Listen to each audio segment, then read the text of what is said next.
네, 창군 이래 처음으로 트랜스젠더 군인이 탄생할까요? 휴가 중 성전환 수술을 받고 온 전차 조종수가 계속 군복무를 하고 싶다고 밝혀서 파장이 아주 거셉니다. 어제에 이어서 남은 쟁점들을 좀 정리해 보겠습니다. 이 팀장, 첫 번째 쟁점이 어떻게 현역 군인이 입대 전도 아니고 복무 중에 성전환 수술을 받을 수 있냐 이 점인데 어떻게 지금 나타나고 있습니까? 네, 이 군 복무 중에 이 말씀하신 전차 조종수였던 이 하사가 허락을 지난해 11월 육군 본부로부터 공식적으로 받았다고 하고요. 네. 이 성전환 수술을 받고 오겠다면서 이 19일간의 휴가를, 좀 긴 휴가죠. 이 휴가를 신청을 한 건데 이게 받아들여진 겁니다. 지난해 7월 직속직관에게 처음 이제 여자가 되고 싶다 이렇게 털어놓은 뒤에 4개월 만에 공식적으로 좀 실행에 옮긴 거고요. 이 육군 본부 측은 수술 후에는 네가 수술을 받고 오면 군복무가 좀 어려울 수 있다. 그건 알고 있느냐 이렇게 고지를 했다고 하는데요. 그래도 이 성전환 수술에 대한 이 군인의 의지는 꺾을 수가 없었고 결국 지난해 말 육군 본부 측이 허가를 내줬다고 합니다. 네. 일각에서는 수술을 하기 전에, 그러니까 휴가 전에 수술을 막든지 혹은 전역시켜야 되는 게 아니냐. 왜냐하면 그 군 복무 기간 중에서도 계속해서 성정체성 혼란을 호소해 왔거든요. 그렇습니다. 작년 이제 7월 달에 이제 먼저 상담을 하는 과정에서 알게 됐고, 또 11월 달에 이제 그 해외 여행을 19일짜리를 받아서 나갔다라고 하는 것은 이미 군에서 다 알고 있기 때문에 제가 보는 견지에서는 군에서 이러한 그 사태를 스스로 자초한 것이 아닌가라고 생각이 들어요. 그 이유가 뭔지는 예를 들어서 지금까지 이런 것들은 안 된다라고 해가지고 아예 처음부터 그러면 부적격 심사를 해가지고 이 사람을 그러면은 그 내보내든가 뭐 이렇게 했었어야 되는데 뭐 어려울 수가 있다 이렇게 애매모호한 얘기들을 했지 않습니까? 뭐 그 얘기들을 보게 된다면 지금 이제 들리는 말에는 해당 여단장이라든가 육군 총장 그리고 국방부 장관까지 다 보고가 됐다라고 하는데 그러면 그 지휘선상에 있던 그 수많은 사람들이 과연 이런 사태가 될 때까지 6개월 동안 과연 뭘 하고 있었는가? 라고 하는 것이 상당히 좀 그 안타까운데요. 제가 볼 때는 지금 군의 관례에 비춰보면은 성전환 수술 허용하기 이전에 군복무 부적격 심사를 통해 가지고 조치를 할 수가 있고 또 왜 그러냐면요. 이게 이제 남성 여성을 갖다가 뽑는다라고 하는 그런 것들도 다 이제 인력 계획에 의해서 뽑는 것이거든요. 네. 그러니까 지금 뭐 지난번에 그 송영무 장관 때는 옆에 뭐 보좌관 같이 데리고 다니던 그 군인권센터의 임 소장이라는 사람이 있는데 이번에도 이제 그와 관련돼 가지고 이제 얘기를 한 것으로 보입니다. 근데 왜 그쪽에서는 군인권센터라고 하면 군에서 만든 것 같이 이렇게 느끼는데 그게 아니거든요. 그 사람들은 가만히 있다가 이런 일만 있으면은 나와가지고 기다렸다는 듯이 이제 군을 흔들어대는데 제가 볼 때는 군이 스스로 자초한 그런 부분도 있어요. 그러니까 아예 처음부터 안 된다라고 얘기를 하고 그 부적격 심사를 통해 가지고 그 사람이 조치를 해야 되는데 다 뭐 호르몬 조치도 해주고 또 뭐 거기 성전환 수술을 하러 가겠다는데 여행 허가도 다 내주고 난 뒤에 지금 와가지고 지금 이런 문제를 왈가불가한다라고 하는 것 자체가 상당히 그 조치를 잘못하고 있는 것이 아닌가라고 생각이 들어요. 네, 알겠습니다. 일단 지금 휴가 허락을 받았고 결국에는 성전환 수술을 받고 왔습니다. 또 한 가지 이 하사 측이 요구하는 게 자신은 군 복무를 끝까지 하고 싶다, 더 하고 싶다 이건데요. 그리고 특히 건강에 문제가 없다, 할 수 있다는데 군 생각은 좀 다른 것 같아요. 양측의 입장이요. 네, 일단은 지금 이 하사는 이제 군에 다시 복귀하고 싶다를 넘어서서 여군으로 복무하고 싶다라고 얘기를 하고 있습니다. 일단 여군 측에서 지금 이 분을 받아들일 수 있을지도 좀 문제가 있긴 할 것 같은데요. 이제 문제는 이제 육군본부에서 22일 날 이제 전역심사위원회를 열어서 이제 전역 여부에 대해서 이제 결정을 할 텐데 이제 가장 핵심이 되는 건 이 성전환 수술이 군복무 능력을 상실할 정도의 신체 훼손이 되느냐. 이제 그 부분이 이제 쟁점이 될 텐데요.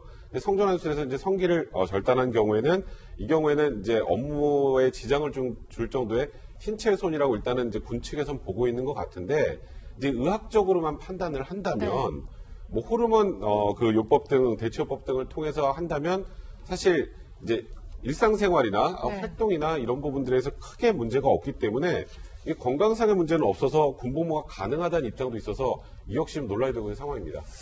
네, 이 남성은 성별 정정을 신청했고요. 판결 때까지 전역 심사를 미뤄달라고 요청했습니다. 하지만 군 당국은 예정대로 오는 22일 전역 심사위원회를 열어서 전역 여부를 결정할 예정이라고 하는데요.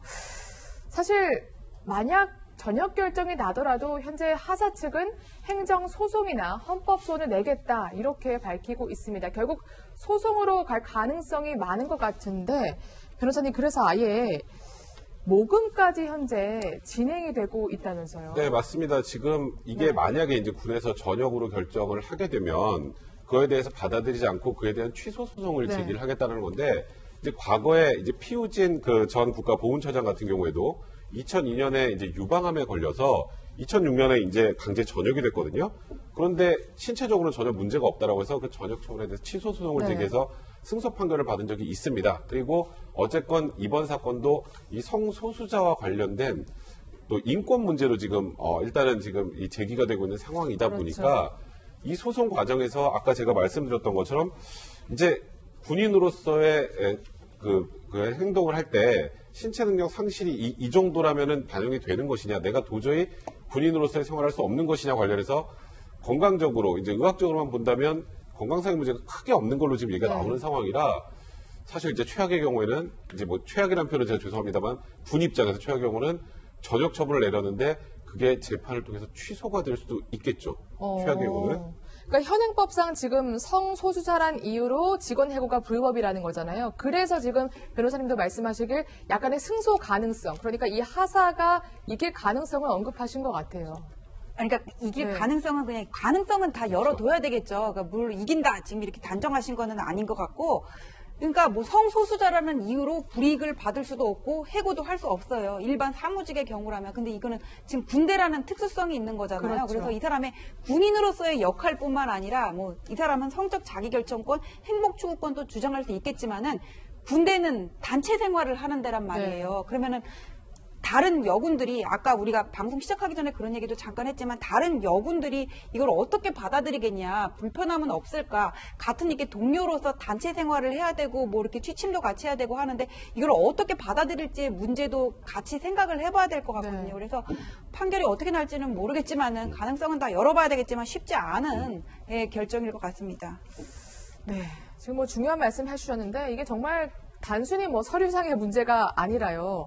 정말 성 전환을 해서 만약에 정말 여군으로 입대했을 때 과연 다른 여군들이 그걸 받아들일 수 있느냐, 이건 또 다른 문제잖아요. 두 가지가 있죠. 이제 네. 지금 본인은 그 계급 그대로 유지를 하면서 자기는 군복무 하겠다라고 하는 것인데 아까 말씀하신 대로 일단 나갔다가 다시 여군으로 들어오는 그런 방법도 있겠죠. 그런데 시절이 수상하니까 별별 문제들이 다 나오는 것 같습니다. 지금 우리 군대가 이 시점에 이런 주제를 가지고 논란을 할 그럴 정도의 뭐 어떤 그 한간대냐, 저는 그렇게 개인적으로 생각을 하는데요. 네. 사실 그 군에 있어서 인력 정책이라고 하는 것은 남녀를 구분해 가지고 다른 기준으로 간부를 선발하게 됩니다. 그렇기 때문에 본인은 이제 남성으로 들어왔잖아요. 그러니까 다시 말해서 군하고 계약 조건을 맺을 때 나는 남자로서 군에서 근무를 하겠다라고 들어온 거거든요. 네. 근데 그 계약 조건을 파기한 거예요, 본인이.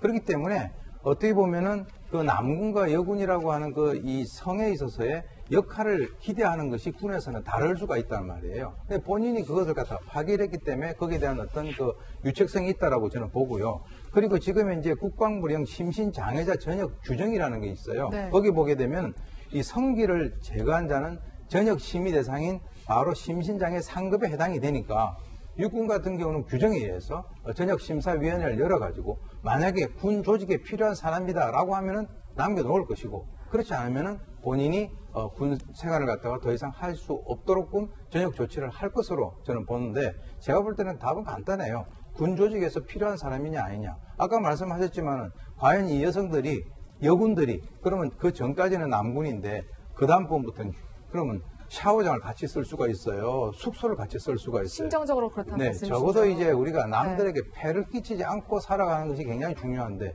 이 사람은 왜 군에 들어와가지고 본인이 이렇게 논란을 일으키는가 이해를 하기 어렵습니다. 네. 일단 뭐 해당 하사는 군복무에 지장이 없다 이런 입장입니다만 이런 일각의 지적도 굉장히 강하게 일고 있습니다. 이 팀장, 이게 사실 우리나라에는 뭐 처음 지금 논란이 불거진 거지만 외국에서는 이미 있어 왔고 또 실제로 일부 나라들은 성전환 수술을 한 남성 혹은 여성들을 허락하기도 한다면서요, 군복무를요. 네, 그렇습니다. 네. 이 나라마다 기준이나 상황이 좀 다른데요. 이 미국이 특히 논란을 많이 겪었던 나라고요. 그래요?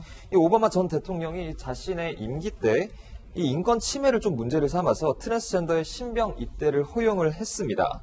그 전에는 이런 사실이 드러나면 이 강제 전역을 시켰었는데요. 그런데 대통령이 트럼프 현 대통령으로 바뀌고 이 상황이 다시 한번 변합니다. 이 트랜스젠더는 미군에 허용하지 않는다 이런 것이었습니다. 뭐 치료에 세금이 들고 군대 내에 이제 분열도 좀 조장한다 뭐 이런 이유였는데요. 이 전 세계적으로 좀 살펴보면 현재 18개 국가가 이 트랜스젠더를 포함한 모든 성소수자의 군복무를 허용하고 있고요. 이 네덜란드나 독일 같은 경우를 보면 이 사회적으로 많은 논란을 겪은 뒤 최근에야 허용한 나라입니다. 네. 군대에서 제3의 성을 어떻게 바라봐야 할지 그야말로 사회적 논의가 필요해 보입니다.